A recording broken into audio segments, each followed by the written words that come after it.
है गाइज, आपका स्वागत है अर्थ फिजिक्स में। हम लोग आज बहुत इंपॉर्टेंट टॉपिक का स्टार्ट करने जा रहे हैं जिसका नाम है इलेक्ट्रिक फ्लक्स। इससे बहुत सारे क्वेश्चन आते हैं एनी कंपटीटिव एग्जामिनेशन में, बोर्ड में, चाहे सीबीएसई हो चाहे स्टेट बोर्ड हो। ये बहुत इंपॉर्टेंट टॉपिक है, बहुत ज़्यादा ही इंपॉर्टेंट है। क्यों? क्योंकि इस टॉपिक का रिलेशन एक और टॉपिक से आने वाला है, एक और चैप्टर में आने वाला है जिसका नाम है मैग्नेटिज्म।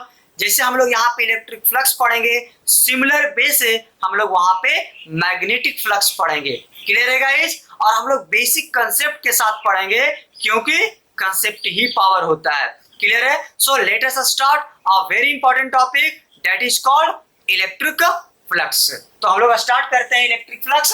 आपको कॉपी में लिखते चलना है, हम बोर्ड पे भी लिखेंगे और आपको कॉपी में हमारे साथ साथ लिखना है, और जब समझेंगे तो आप सुनेंगे। क्लियर हो गया? आप देखेंगे वीडियो को। क्लियर है guys? So let us start important topic that is called electric flux. क्या होता है इलेक्ट्रिक फ्लक्स? लिखते चले जाएंगे आप लोग। क्लियर हो गया? बोलता है कि the number of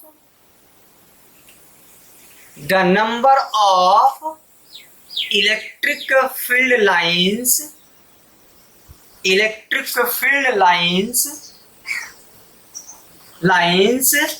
passing through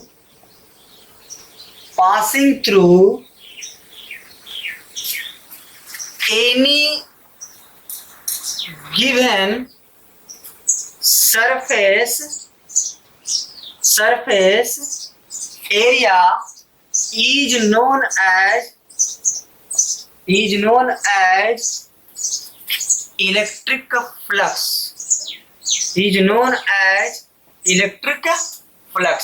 clear है गाइस?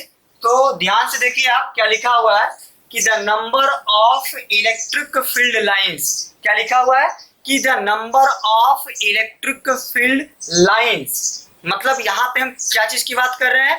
इलेक्ट्रिक फील्ड लाइन की बात कर रहे हैं। अगर आप इस वीडियो को नहीं देखें इलेक्ट्रिक फील्ड लाइंस का लेक्चर, तो आप जाइए और यूट्यूब पे सर्च कीजिए अर्थ फिजिक्स सर्च करने के बाद आप प्लेलिस्ट में जाइएगा। क्लियर हो गया? अर्थ फिजिक्स चैनल जैसे खोलेंगे आप प्लेलिस्ट में जाइएगा, प्लेलिस्ट में लिखा हुआ है क्लास 12 फिजिक्स। आप उसको क्या करेंगे? ओपन करेंगे और वहां पे आपको इलेक्ट्रिक फील्ड लाइंस का वीडियो आपको देखना है, तो आपको और ज्यादा इस पे समझ में आने वाला है। क्लियर हो गया? इलेक्ट्रिक फील्ड लाइंस क्या होता है? सिंपल क्या है, एक इमेजिनरी लाइन है जो सिंपल हमको ये बताता है कि इलेक्ट्रिक फील्ड का डायरेक्शन किधर है, कैसे ड्रॉ करते हैं, ये सारा कुछ क्या है हम लोग वहां पे डिस्कस किए। क्लियर है गाइस? बोलता क्या है कि the number of electric field lines passing through any given surface area. ध्यान दीजिए, any given surface area is known as क्या? Electric flux. क्या है समझिए, जैसे कोई एक सरफेस ले लेते हैं, मान लीजिए एक सरफेस इस टाइप का हम ले लेते हैं, आ रहा है क्या? इस सरफेस का एरिया है, इस सरफेस का एरिया है। क्लियर हो गया? कहां से कहां भाई? तो ये सरफेस का एरिया देखो, यहां से यहां हम लोग क्या करते थे, लेंथ इनटू ब्रेथ से इस सरफेस का एरिया निकाल सकते हैं। बोलता है कि इस एरिया से जितना नंबर ऑफ लाइन पास कर रहा है, जितना नंबर ऑफ लाइंस पास कर रहा है, क्या पास कर रहा है भाई? Electric field lines. इस एरिया से जितना पास कर रहा है हम उसको बोलेंगे इलेक्ट्रिक फ्लक्स बोलेंगे, जितना पास कर जाए एरिया से। क्लियर हो गया? देखो आपको ध्यान से देखना है कि ये जो फील्ड लाइंस है, क्लियर हो गया? ये जो हम अभी फील्ड लाइंस बनाए हैं, इस एरिया से जितना पास करेगा हम उसको बोलेंगे इलेक्ट्रिक फ्लक्स। क्लियर हो गया? अगर इस एरिया से फील्ड लाइंस पास नहीं कर रहा है तो हम उसको इलेक्ट्रिक फ्लक्स नहीं बोलेंगे। कहने का मतलब क्या है कि कोई भी, मान लो एक रेक्टेंगल है और एक रेक्टेंगल से जितना नंबर ऑफ फील्ड लाइंस पास कर जाए हम उसको बोलेंगे क्या चीज? इलेक्ट्रिक फ्लक्स बोलेंगे। और उसको जो छोड़ के निकल गया, फील्ड लाइंस पास नहीं किया, तो हम उसको इलेक्ट्रिक फ्लक्स नहीं बोलेंगे। सिंपल है। तो देखो ये क्या है, ये एक एरिया है, ये एक सरफेस है, इस सरफेस से फील्ड लाइन से पास हो रहा है। क्या ये जो लाइन हम बनाए हैं, ऊपर का लाइन आप ध्यान से देखिए, ये जो लाइन हम बनाए हैं, क्या ये फ्लक्स के लिए रिस्पॉन्सिबल होगा? ये फ्लक्स के लिए रिस्पॉन्सिबल नहीं होगा। क्यों रिस्पॉन्सिबल नहीं होगा? क्योंकि ये फील्ड लाइंस इस सरफेस से पास नहीं किया है। क्या ये जो फील्ड लाइंस हम बना रहे हैं, ये फील्ड लाइंस बनाए, क्या ये फील्ड लाइंस इस सरफेस को पास कर रहा है? ये फील्ड लाइंस इस सरफेस को पास नहीं कर रहा है। और जो फील्ड लाइंस सरफेस को पास नहीं कर रहा है, उस सरफेस एरिया को पास नहीं कर रहा है, वो फील्ड लाइंस फ्लक्स के लिए रिस्पॉन्सिबल नहीं होता है। तो फ्लक्स का सिंपल मीनिंग क्या है? फ्लक्स का सिंपल मीनिंग होता है कि आप कोई भी एक एरिया ले लो और उस एरिया से जितना पास हो जाए हम उसको क्या बोलेंगे?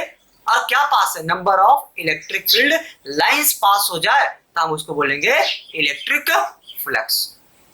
क्लियर हो गया हम लोग का? अब आगे समझिए, इसको कॉपी कर लीजिए आप लोग। ठीक है, तो ध्यान में रखेंगे ये लाइन रिस्पॉन्सिबल नहीं है और ये भी लाइन रिस्पॉन्सिबल नहीं है। तो इसका आप क्या करेंगे? फिगर बनाएंगे। अगला पॉइंट हम लोग डिस्कस करेंगे।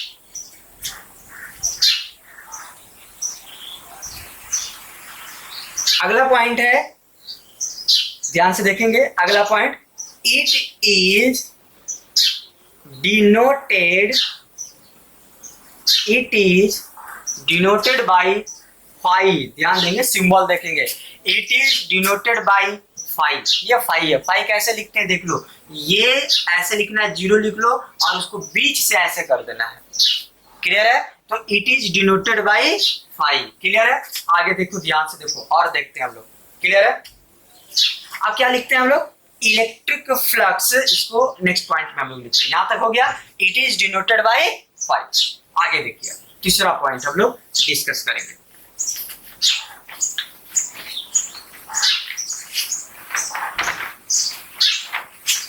देखिए तीसरा पॉइंट क्या चीज है, समझना। तीसरा पॉइंट क्या बोल रहा है? इलेक्ट्रिक फ्लक्स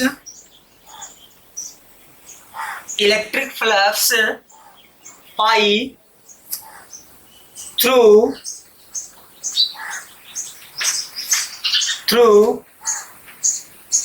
any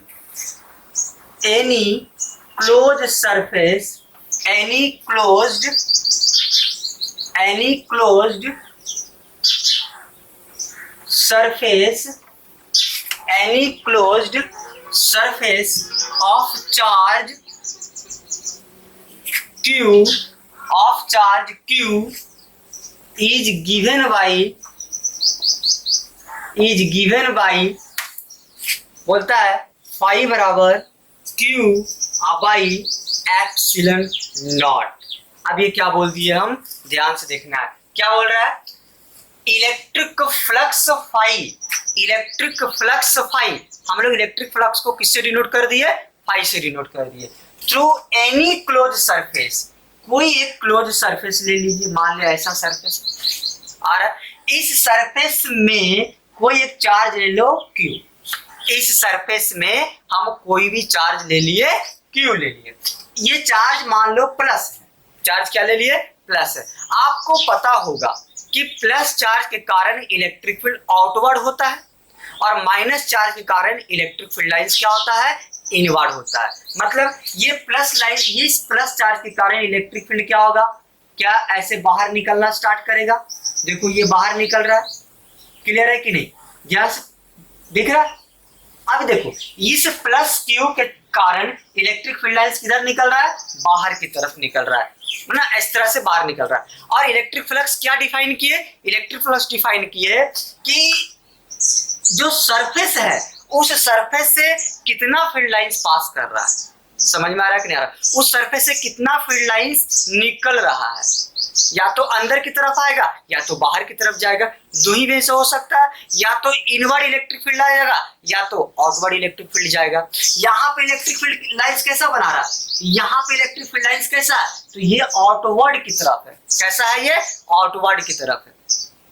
क्लियर है गाइस? तो यहाँ पे देखो इलेक्ट्रिक फील्ड लाइंस इस तरह से बाहर की तरफ निकल रहा है, कौन सा चार्ज के कारण? तो प्लस क्यू के कारण। क्यों? प्लस क्यू के कारण इलेक्ट्रिक फील्ड का डायरेक्शन क्या होता है? इलेक्ट्रिक फील्ड लाइंस किधर की तरफ निकलता है? बाहर की तरफ। अब ये जो फील्ड लाइंस दिख रहा है हम लोग को, ये फील्ड लाइन से जितना इलेक्ट्रिक फील्ड लाइंस बाहर की तरफ निकलेगा हम उसको फ्लक्स बोलते थे। और वो कितना होगा? तो बोलता है फाई बराबर क्यू, जितना चार्ज इनक्लोज है, ध्यान में रखना, जितना चार्ज इनक्लोज है, अब बाई ये क्या है? एप्सिलॉन नॉट, हम लोग पढ़ चुके हैं, परमिटिविटी इन फ्री स्पेस। क्या इसको बोलते थे? परमिटिविटी इन फ्री स्पेस, जिसको बोले एप्सिलॉन नॉट। तो फाई बराबर हो गया क्यू बाई एप्सिलॉन नॉट।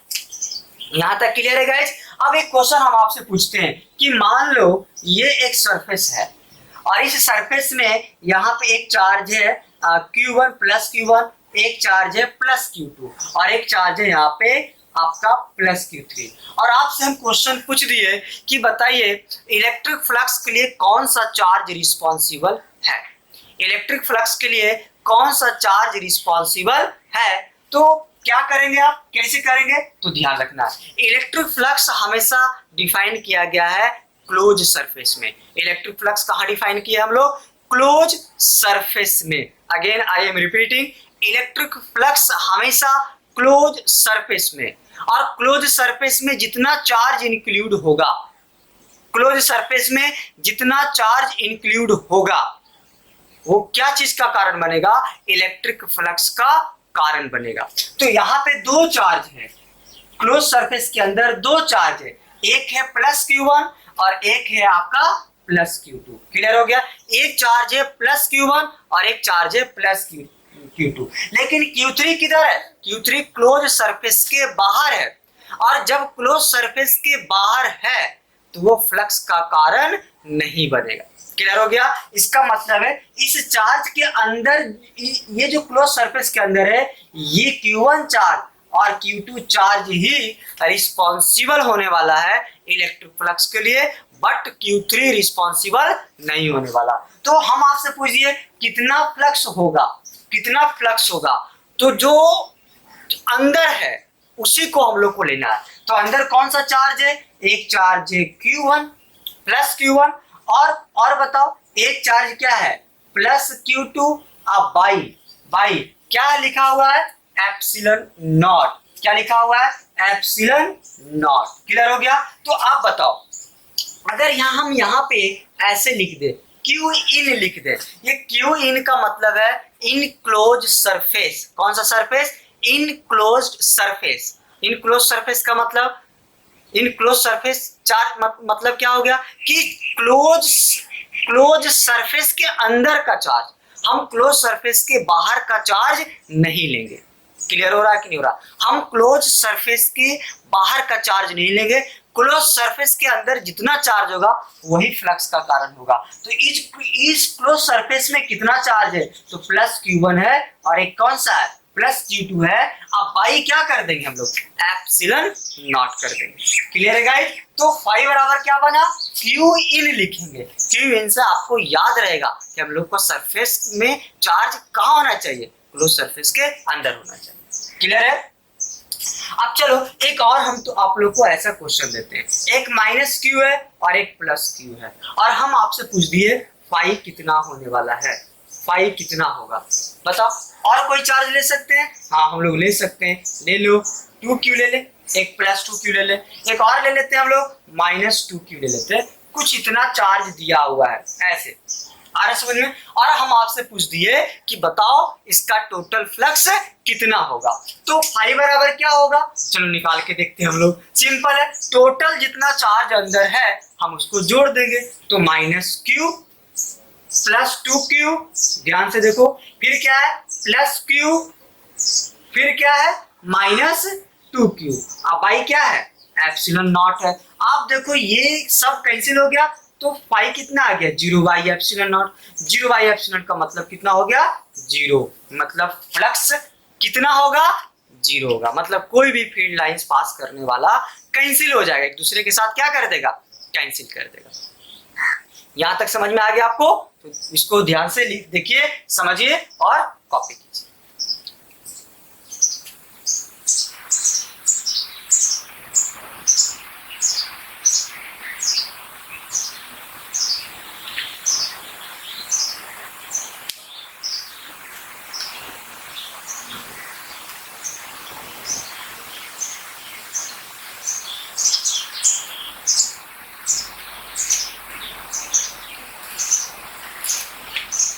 आइए अब हम लोग आगे की तरफ नेक्स्ट पॉइंट की तरफ हम लोग मूव करते हैं। तो फ्लक्स का एक फार्मूला बना लिए हम लोग। क्या फार्मूला होता है? क्या फार्मूला होता है? Q in by epsilon not. Q in by epsilon not, याद कर लो। Q in by epsilon not. अभी खत्म नहीं हुआ है, अभी फ्लक्स हम लोग बहुत समझने वाले हैं, बहुत डीपली पढ़ेंगे हम लोग। क्लियर हो गया? नेक्स्ट पॉइंट अगर हम बात करें तो बताओ फाई बराबर क्या लिखे हम लोग? Q in by epsilon not. Clear हो गया? तो हम बोलेंगे इसका यूनिट क्या होने वाला है, इसका यूनिट क्या होने वाला है। तो आप बताओ Q का यूनिट क्या होता है? Q का यूनिट होता है कूलम। Q का यूनिट क्या होता है? कूलम होता है। क्लियर है? और एप्सिलॉन नॉट का यूनिट क्या होता है? एप्सिलॉन नॉट का यूनिट होता है कूलम स्क्वायर पर न्यूटन मीटर स्क्वायर। क्लियर है? क्या लिख दिया देखो, फाई बराबर क्या है? Coulomb by coulomb square by है न्यूटन मीटर स्क्वायर, ये यूनिट निकाल रहे हैं हम लोग। क्लियर है? हम इसको ऐसे करेंगे तो एक और एक कट जाएगा, ये ऊपर चला जाएगा तो क्या हो जाएगा? Newton metre square by coulomb. और इसको क्या लिख सकते हैं? न्यूटन मीटर स्क्वायर पर कूलम। तो this is the unit of क्या? This is the unit of flux. क्या है? न्यूटन मीटर स्क्वायर पर कूलम। न्यूटन मीटर स्क्वायर पर कूलम। क्लियर है गाइस? चलो नेक्स्ट पॉइंट हम लोग आगे डिस्कस करते हैं। It is a scalar quantity. It is a scalar quantity. It is a scalar quantity. It is a scalar quantity मतलब फ्लक्स जो है वो वेक्टर क्वांटिटी में नहीं आता है। फ्लक्स कौन सा क्वांटिटी में आने वाला है? Scalar quantity. स्केलर क्वांटिटी क्या होता है आप बहुत अच्छे ढंग से समझते हो। क्लियर हो गया? स्केलर उसको बोलेंगे कि जिसमें सिंपली अलजेब्रिक एडिशन और सब्ट्रैक्शन होता है। आप देखिए ध्यान से, अभी पीछे देखिए कि फाई बराबर क्या किए थे, यहाँ पे हम चार्ज को जोड़ते थे, plus Q1 plus Q2 by epsilon not किए थे। तो ये प्लस माइनस जो कर रहे हैं वही तो एडिशन और क्या है? सब्ट्रैक्शन है। तो कहने का मतलब क्या हो गया कि ये कौन सा क्वांटिटी में आ जाएगा? स्केलर क्वांटिटी में आ जाएगा। यहां तक क्लियर है? अब आइए नेक्स्ट पॉइंट की तरफ हम लोग मूव करते हैं। एक और बहुत इंपॉर्टेंट पॉइंट है, देखो नेक्स्ट पॉइंट है outward flux is positive. Outward flux is taken as, ऐसे करो, outward flux is taken as positive और inward flux is taken as negative. इस पे मेंस पे क्वेश्चन आ चुके हैं। इस पॉइंट पे क्या लिखा हुआ है? Outward flux. आउटवर्ड फ्लक्स का मतलब क्या हो गया? जो बाहर की तरफ फ्लक्स निकल रहा है हम उसको क्या नाम दें? उसको पॉजिटिव लेंगे या नेगेटिव लेंगे? तो हम उसको क्या लेने वाले हैं? पॉजिटिव लेंगे। मान लो कोई एक सरफेस एरिया हो और इस सरफेस पे बाहर की तरफ ऐसे निकल रहा हो, मान लो। क्लियर हो रहा? देखो फ्लक्स ये बाहर की तरफ निकल रहा है और कुछ ऐसे फ्लक्स है जो अंदर की तरफ आ रहा है। दिख रहा है? ये देखो ये क्या है? अंदर की तरफ आ रहा है। तो जो बाहर की तरफ फ्लक्स निकल रहा है, जो बाहर की तरफ फ्लक्स जो निकल रहा है हम उसको क्या मानने वाले हैं? पॉजिटिव मानेंगे। और जो अंदर की तरफ आ रहा है इलेक्ट्रिक फील्ड लाइंस, अंदर की तरफ जो इलेक्ट्रिक फील्ड लाइंस आ रहा है हम उसको क्या मान लेंगे? निगेटिव मान लेंगे। कहने का मतलब क्या हो गया कि बाहर की तरफ निकलना मतलब क्या? पॉजिटिव, और अंदर की तरफ अगर निकलना तो क्या हो जाएगा? नेगेटिव हो जाएगा। यहां तक क्लियर हो गया हम लोग का? तो इस पॉइंट को आपको एकदम क्लियर रखना है। आउटवर्ड फ्लक्स को हम लोग क्या मान लिए? पॉजिटिव, और इनवर्ड फ्लक्स को हम लोग क्या मान लिए? नेगेटिव मान लिए। आप ये बताओ प्लस Q चार्ज से फ्लक्स कैसा होगा? आउटवर्ड होगा या इनवर्ड होगा? आउटवर्ड होगा या इनवर्ड होगा? तो प्लस Q पे जो प्लस Q चार्ज के कारण जो फ्लक्स होगा वो क्या होने वाला है, आउटवर्ड होगा, मतलब हम प्लस साइन के साथ इसको करेंगे। क्लियर हो गया। और माइनस चार्ज के कारण इलेक्ट्रिक फ्लक्स कैसा होगा, इनवर्ड होगा, मतलब हम इसमें क्या करेंगे, माइनस लेंगे। यहां तक क्लियर है। आगे आइए, कॉपी कर लीजिए आप लोग।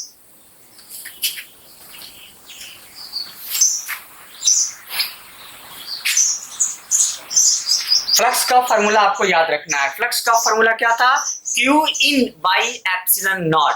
फ्लक्स का formula Q in by epsilon naught. आगे आइए, आगे हम लोग देखते हैं। नेक्स्ट टॉपिक भी इंपॉर्टेंट है। देखिए, एक और तरीका से हम फ्लक्स को डिफाइन करने जा रहे हैं। मतलब फ्लक्स का एक तो ओरिजिनल कंसेप्ट देखिए, फ्लक्स का मतलब क्या होता है कि गिवन एरिया से जितना number of electric field lines pass होता है। एक और हम पॉइंट यहाँ पे डिस्कस करते हैं, ये भी बहुत इंपॉर्टेंट पॉइंट है कि electric flux is also defined as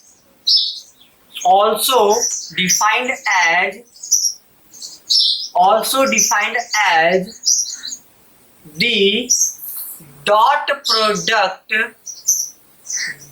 product of electric field intensity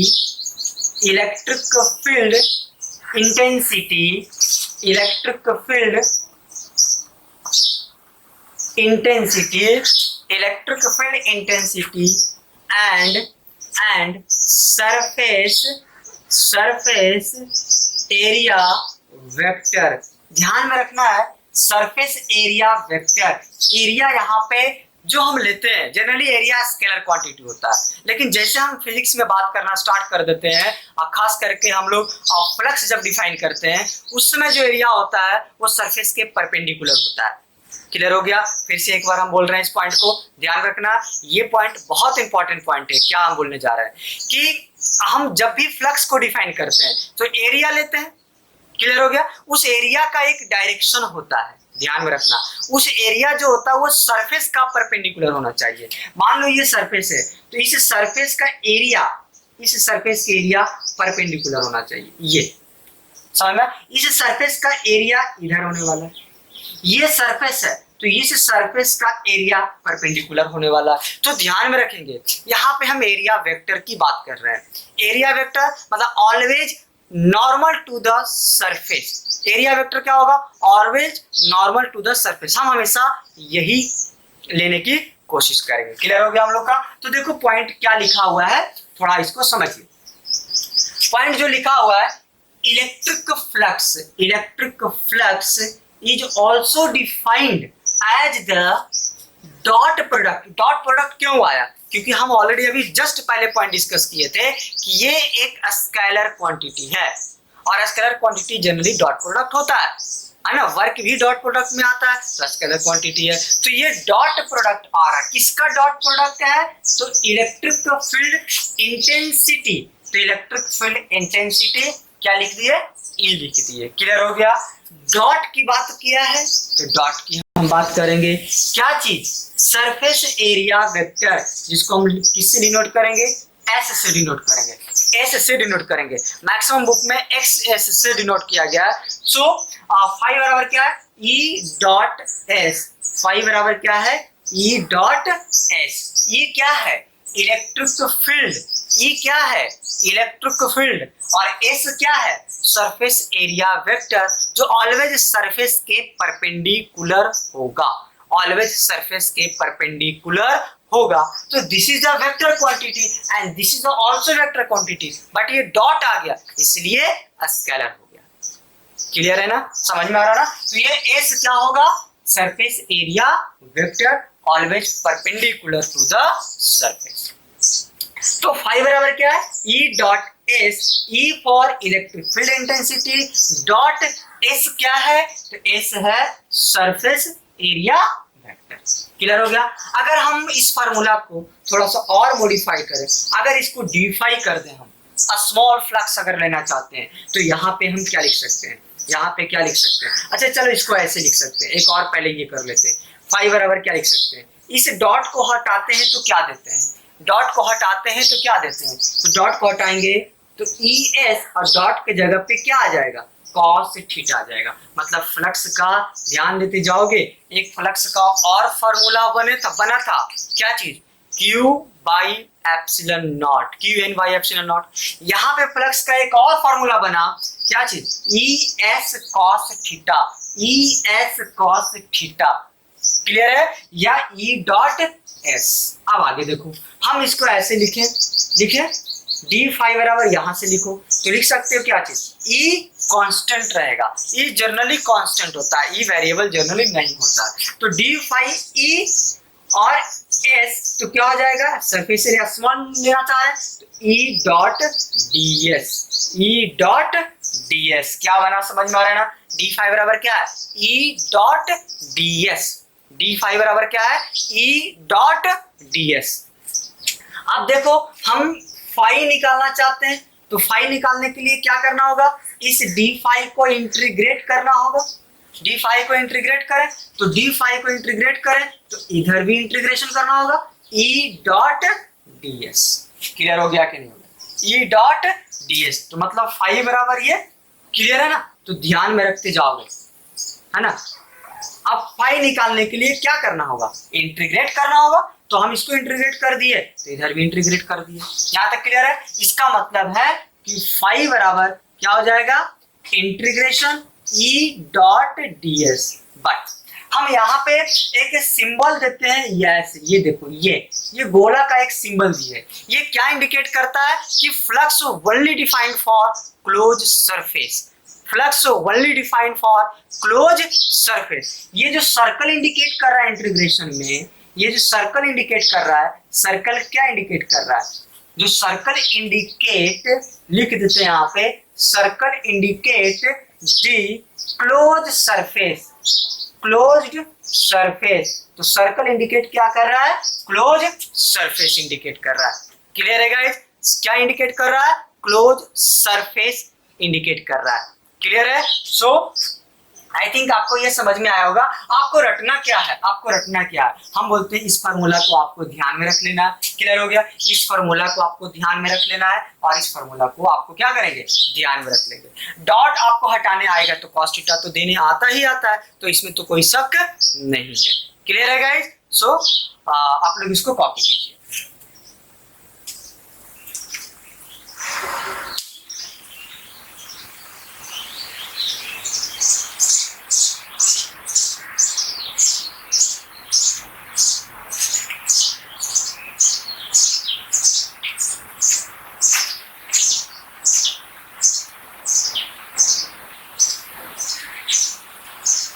चलो और थोड़ा एक पॉइंट और डिस्कस करते हैं हम लोग, ध्यान दीजिए।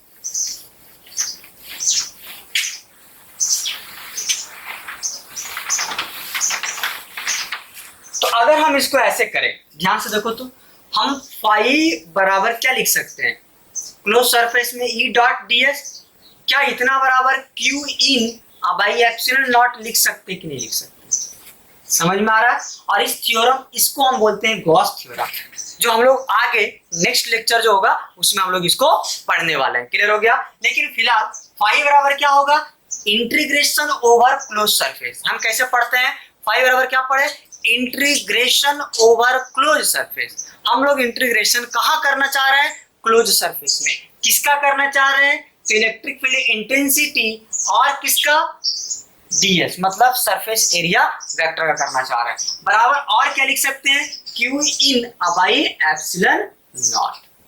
क्लियर है ना। तो इस फार्मूला को आपको याद कर लेना। चलो अब हम फाई बराबर, मान लो फाई बराबर हम ये भी तो लिख सकते हैं e डॉट एस, इसमें तो कोई शक नहीं है, e डॉट एस। यहां से कुछ स्पेशल केस लेंगे, फाई बराबर लिख सकते हैं ई एस कॉस थीटा लिख सकते हैं। अब मान लो इफ हम मान लेते हैं थीटा जीरो, कितना मान लिए, थीटा जीरो मान लेते हैं। तो अगर थीटा जीरो मान लेंगे तो फाई क्या आएगा, बताओ फाई क्या आएगा। तो आप बोलेंगे सर ई एस कॉस कितना डिग्री, 0 डिग्री, और कॉस जीरो कितना होता है, 1 होता है। मतलब क्या चीज आ गया, ये आया।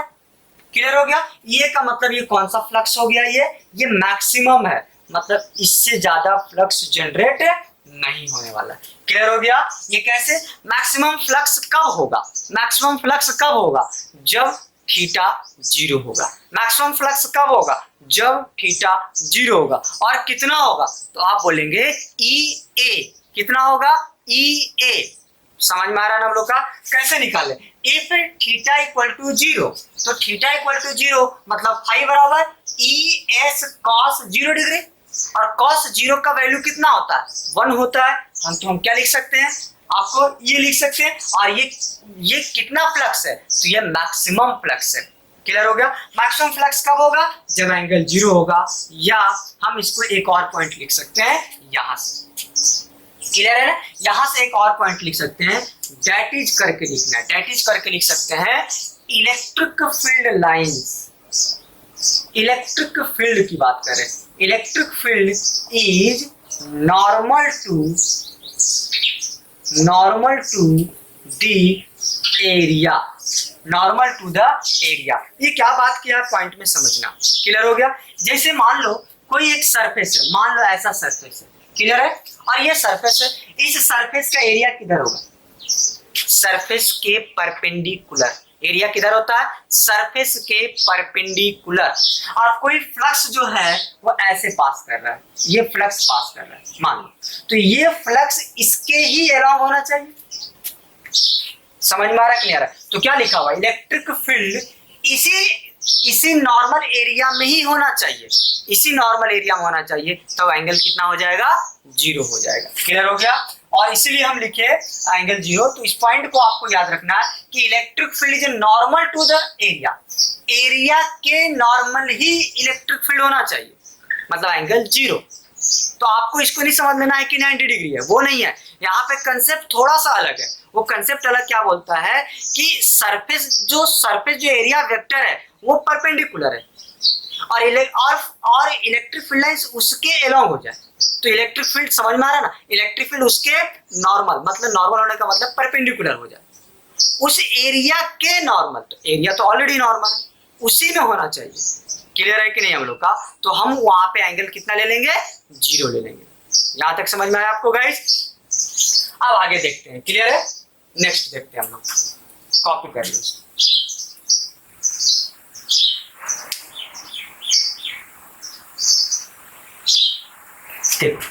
अब थीटा 0 ले लिए। अब देखो हम ले लेते हैं थीटा 90 डिग्री। चलो थीटा ले लेते हैं 90 डिग्री। तो थीटा अगर 90 डिग्री लेते हो, 90 डिग्री ले लिया, तो 90 डिग्री ले लेंगे तो क्या हो जाएगा? फ्लक्स क्या हो जाएगा? तो ई एस कॉस थीटा होता था, और कॉस 90 कितना होता था? 90 पुट कर दे यहाँ पे। 90 पुट करेंगे तो कितना? 0। मतलब फ्लक्स क्या होने वाला है? 0। कहने का मतलब क्या है कि that is electric field is parallel to the area. ध्यान रखना है, electric field is parallel to area. Parallel to area हो जाएगा। उस केस में आपका फ्लक्स कितना होने वाला है? 0 होने वाला है। क्लियर हो गया? फ्लक्स पैरेलल नहीं हो रहा है, फ्लक्स पैरेलल नहीं हो रहा है। इलेक्ट्रिक फील्ड इज पैरेलल किसका हो जाता है? एरिया का हो जाता है। और यहाँ पे इलेक्ट्रिक फील्ड किसके नॉर्मल हो जाता है? एरिया का। तो ध्यान में रखना यहाँ पे सिचुएशन थोड़ा सा अलग है, क्योंकि हम यहाँ पे जो एरिया वेक्टर हो तो ऑलरेडी पहले से ही नॉर्मल है, इसलिए ऐसा हो रहा है। समझ में आ रहा है ना? क्लियर है कि नहीं? इसलिए आपको ध्यान में रखना है कि मैक्सिमम फ्लक्स कब होगा? मैक्सिमम फ्लक्स कब हो जा? जब इलेक्ट्रिक फील्ड लाइंस एरिया के नॉर्मल होगा।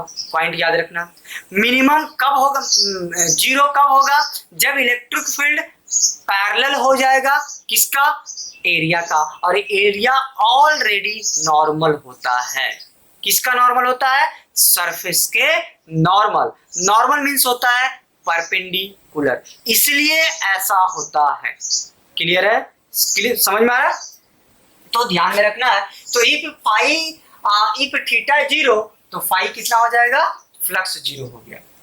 क्लियर है ना गाइस? तो पॉइंट को लिख लेंगे आप, electric field is parallel to the area. आगे की तरफ हम लोग क्या करें? मूव करते हैं। नेक्स्ट अब मान लो, ध्यान देना, आप मान लीजिए थीटा 90 ले लिए। अब थीटा कितना ले लो, थीटा क्या, अगर 180 ले लेंगे तो क्या होगा, थीटा अगर 180 ले लेंगे तो क्या हो जाएगा बताओ, थीटा अगर 180 ले लेंगे तो कितना हो जाएगा, मिनिमम एरिया होने वाला। देखो तो 180 ले लेते हैं तो पाई बराबर क्या होता है, ई ए कॉस कितना डिग्री, 180। क्लियर हो गया, ई ए कॉस कितना, 180, कॉस 180 कितना होता है, -1, तो क्या चीज आ गया, -CA। मतलब ध्यान रखेंगे मिनिमम कब होगा, मिनिमम कब होगा, कितने डिग्री पे होने वाला है, कितने डिग्री पे होने वाला है, कितने डिग्री पे होने वाला है, 180 डिग्री पे होगा। क्लियर है गाइस, तो फाई बराबर क्या लिख सकते हैं, फाई बराबर क्या लिख सकते हैं, आप देख लो, ई ए कॉस 180 डिग्री, और कॉस 180 क्या लिख सकते हैं, कॉस 180 -1 होता है, तो माइनस माइनस ई ए, तो क्या होगा, ये मिनिमम फ्लक्स होगा। कौन सा फ्लक्स होने वाला है, मिनिमम फ्लक्स होने वाला है। क्लियर है, समझ में आया हम लोग को। तो this is the all about of flux. ये फ्लक्स है, तो आपको याद रखना है मैक्सिमम फ्लक्स कितने, तो मैक्सिमम फ्लक्स होता है कितना, ये मिनिमम कितना, -ये, और जीरो कितने डिग्री पे, 90 डिग्री पे। मतलब इतना दूर तक हमको समझ में आ रहा है, यहाँ तक क्लियर हो गया। तो अगर आप एकदम शॉर्ट अगर रिवाइज करो एकदम 2 मिनट में, तो फ्लक्स क्या समझे आप, फ्लक्स से आपने ये समझा कि कोई भी एक एरिया हो, उस एरिया से जितना नंबर ऑफ फील्ड लाइंस पास कर जाए उसको फ्लक्स बोलते हैं। कोई एक क्लोज सरफेस में जितना चार्ज है वही रिस्पॉन्सिबल होता है फ्लक्स के लिए। तो फाइव बराबर डिफाइन कर दिए Q in by epsilon not. यहां तक समझ में आ रहा है हम लोग का। अब देखो दूसरा पॉइंट की अगर हम बात करें तो एक स्केलर क्वांटिटी होता है, यूनिट हम निकाल लिए, और एक डिफाइन किए फ्लक्स को, और एक अलग ढंग से डिफाइन कर दिए कि डॉट प्रोडक्ट होता है इलेक्ट्रिक फील्ड इंटेंसिटी और area vector. Area vector is always perpendicular to normal, always perpendicular to the surface area, है ना, always perpendicular to the surface area. Clear हो गया। तो फाइव बराबर लिखे ई ए, और ई ए को ए कर रहे हैं यहाँ पे, कोई दिक्कत नहीं है ना, ई है, ई ए है, आप एस भी लिख सकते हैं और ए भी लिख सकते हैं, उससे कोई दिक्कत नहीं है। समझ में आ रहा ना। बहुत सारे किताब में एस से डिनोट किया गया और बहुत सारे किताब में ए से डिनोट कर गया। तो सो डोंट वरी, ई ए क्या हो जाएगा कॉस थीटा, या ई एस कॉस थीटा। यहाँ तक समझ में आ गया ना। डी फाई निकालना चाहेंगे तो ये डी ए हो जाएगा, ये ई डी एस हो जाएगा। यहाँ तक भी क्लियर हो गया। उसके बाद इंटीग्रेट करेंगे तो फ्लक्स का एक फॉर्मूला बना, इंटीग्रेशन ओवर क्लोज सरफेस, जो जीरो दिए थे, सर्कल दिए थे। क्लियर हो गया, ई डॉट डी एस या ई डॉट डी ए। यहाँ तक क्लियर है हम लोग का। और उसका केसेस पढ़े, सम स्पेशल केसेस पढ़े, 0 डिग्री, 90 डिग्री और 180 डिग्री। मैक्सिमम कितने डिग्री पे आ रहा था, 0 डिग्री पे, मिनिमम 180 डिग्री पे, और 0 90 डिग्री पे आ रहा था। क्लियर हो गया। तो this is the all about of flux, आपको समझना है। और अगर अभी भी समझ में नहीं आया है तो एक बार अगेन आपको क्या करना है, वीडियो को देखना है, समझना है और लिखना है। और एक और इम्पॉर्टेंट चीज जो बहुत इम्पॉर्टेंट है, आप लोगों को भी शेयर कीजिए, वीडियो को लोगों को भी बताइए, सब्सक्राइब करवाइए, ताकि चैनल जो है, आपका जो चैनल है वो बहुत ज़्यादा ग्रो करे, आगे बढ़े। तो कहीं ना कहीं आपका योगदान इसमें चाहिए। हम चाहते हैं सारे लोग, जितने भी लोग इस वीडियो को देखते हैं, आप इस वीडियो को मैक्सिमम से मैक्सिमम लोगों को फॉरवर्ड कीजिए। क्लियर हो गया। और एक और जो सबसे ज़्यादा इम्पॉर्टेंट हम यहाँ पे जो हम आपको बताने जा रहे हैं कि ये लॉकडाउन का समय चल रहा है और अभी कोई आशा नहीं है कोचिंग खुलने का, अभी कोई आशा नहीं है कोचिंग खुलने का। तो जब कोचिंग खुलने का कोई आशा नज़र नहीं आ रहा है तो आप इस समय क्या करेंगे, आप ऑनलाइन का एडिक्ट हो जाइए, ऑनलाइन पढ़ने की आदत डाल लीजिए। क्लियर हो गया। ये कहीं ना कहीं आपको मदद करने वाला है। अगर ऑफलाइन के अगर आप सहारे अभी तक आप बैठे हुए हैं तो आप गलती कर रहे हैं, आपको गलती नहीं करना है। आप ऑनलाइन के सहारे आपको क्या करेंगे, यहाँ पे बैठ जाना है। और जैसे आप ऑफलाइन में आप पढ़ाई करते थे 1 से 2 घंटा, 3 घंटा, 4 घंटा, हम बोलते हैं कि कुछ नहीं, 4 घंटा 5 घंटा नहीं, हम डेली क्या करेंगे, आपके लिए वीडियो लाएंगे। 10 मिनट का, 20 मिनट का, 30 मिनट का वीडियो आएगा आपका, डेली फिजिक्स आएगा सेम टाइम पे, 10 बजे आपका रेगुलर होगा। और मैथ का भी जो क्लास है, जो मैथ का क्लास जो हम आप लोग को चैनल पे हम आपको बताए थे, जो मैथ का क्लास है जो दूसरे सर जो लेने वाले हैं दूसरे जो चैनल पे है, वो है आपका शाम को 7 बजे। क्लियर हो गया? आप मिस नहीं करेंगे, सब लोग घर बैठ के आप देखेंगे, और जो नहीं समझ में आता है आप जरूर पूछें, हम कोशिश करेंगे उसके ऊपर वीडियो बनाने का, क्योंकि आपको रिजल्ट लाना है। और आप रिजल्ट कब ला पाएंगे? आप रिजल्ट कब ला पाएंगे? जब आप घर पे अच्छे ढंग से पढ़ाई कर पाएंगे। क्लियर हो गया? तो आपको पढ़ाई करना है, और हमको पता है कि आप लोग सीरियस हैं। हम जानते हैं इस बात को कि आप लोग पूरी तरह से पढ़ाई में सीरियस हैं, और पढ़ाई में जब सीरियस हैं तो हम चाहते हैं आपका रिजल्ट हो, और हम आपके साथ हैं। ये मान लीजिए आप, हम आपके साथ हैं जब तक आप एग्जामिनेशन नहीं दे देंगे। ये हम आपसे कमिटमेंट किए हैं, तो आप भी हमारे साथ कमिटमेंट कीजिए कि हम भी सर का हेल्प करेंगे। सर का हेल्प करने का मतलब नहीं है कि मतलब हम क्या करेंगे, वीडियो को पढ़ेंगे, देखेंगे, समझेंगे और लोगों को भी बताएंगे, जिससे चैनल का ग्रोथ रेट क्या हो, थोड़ा सा इंक्रीज करे। क्लियर है गाइस? तो होप आप इस बात को अच्छे ढंग से समझ पा रहे हैं।